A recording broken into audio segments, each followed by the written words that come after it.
ఆదిలాబాద్ జిల్లాలో ఆర్టీసీ కార్మికుల సమ్మె రెండో రోజుకు చేరుకుంది. తమ న్యాయపరమైన డిమాండ్ల సాధన కోసం జిల్లా కేంద్రంలోని బస్టాండ్ ఎదుట కార్మికులు భారీ ర్యాలీ నిర్వహించారు. ఆర్టీసీని ప్రభుత్వంలో విలీనం చేయాలనే ప్రధాన డిమాండ్తో డ్రైవర్లు, కండక్టర్లు విధులకు దూరంగా ఉన్నారు. అయితే తమ స్థానంలో ప్రైవేట్ వ్యక్తులతో టీమ్స్ మిషన్లు ఇచ్చి సర్వీసులు నడపడంపై కార్మికులు తీవ్ర ఆవేదన వ్యక్తం చేస్తున్నారు. ప్రభుత్వం స్పందించి డిమాండ్లు నెరవేర్చే వరకు సమ్మె విరమించే ప్రసక్తి లేదని ఆర్టీసీ జేఏసీ నేతలు స్పష్టం చేశారు.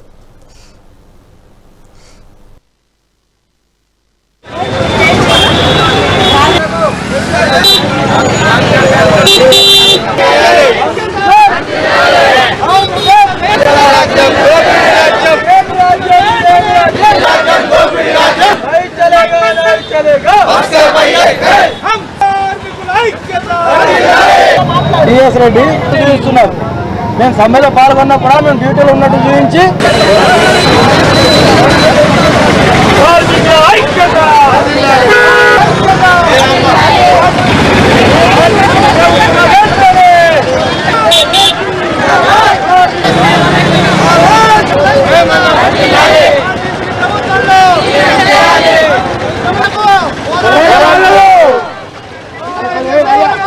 ఈ రోజు సమ్మె రాష్ట్ర వ్యాప్తంగా ఉధృతంగా కొనసాగుతూ ఉన్నది.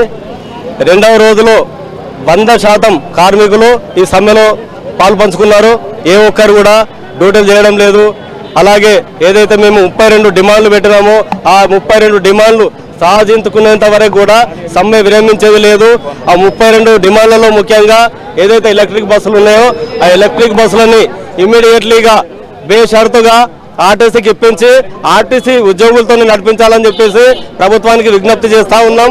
అలాగే ప్రభుత్వంలో విలీనం చేస్తామని చెప్పేసి కాంగ్రెస్ మేనిఫెస్టోలో పెట్టడం జరిగింది.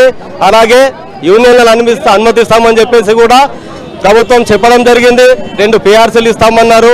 ఆ PRCలు కూడా ఇంతవరకు ఇవ్వలేదు. 2017లో ఏదైతే PRC చేశారో ఆ PRC ఏరియర్స్ కూడా ఇంతవరకు ఇవ్వలేదు. అలాగే డిఏ బకాయిలు ఉన్నాయి. ఆ డిఏ బకాయిలతో సహా ఒక్కో కార్మికుడికి దాదాపు 15 లక్షల నుంచి 20 లక్షల వరకు రావాల్సి ఉన్నది. ఆదిలాబాద్ కండక్టర్ ఈరోజు జేఏసీ పిలుపు మేరకు ఈరోజు రెండవ రోజు పూర్తి కానుంది.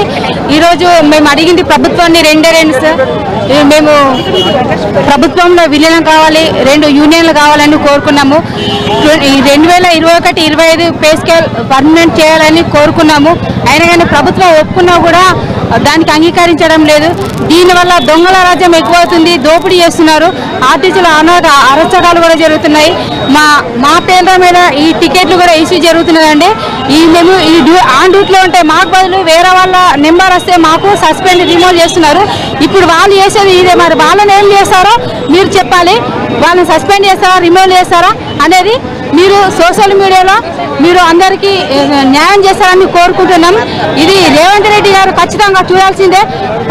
పొన్నం ప్రభాకర్ గారు మిమ్మల్ని కూడా మేము అడుగుతున్నాం.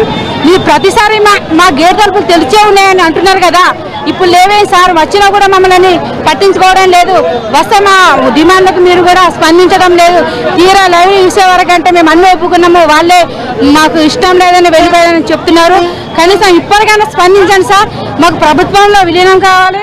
ఆదిలాబాద్ కండక్టర్ ఆర్టీసీలో సమ్మెలో భాగంగా ఈరోజు రెండవ రోజు మేము అన్ని యూనియన్లు కలిసి జేఏసీగా ఏర్పాటు చేసుకుని ఈరోజు నిన్నటి నుండి సమ్మె మొదలుపెట్టినాము.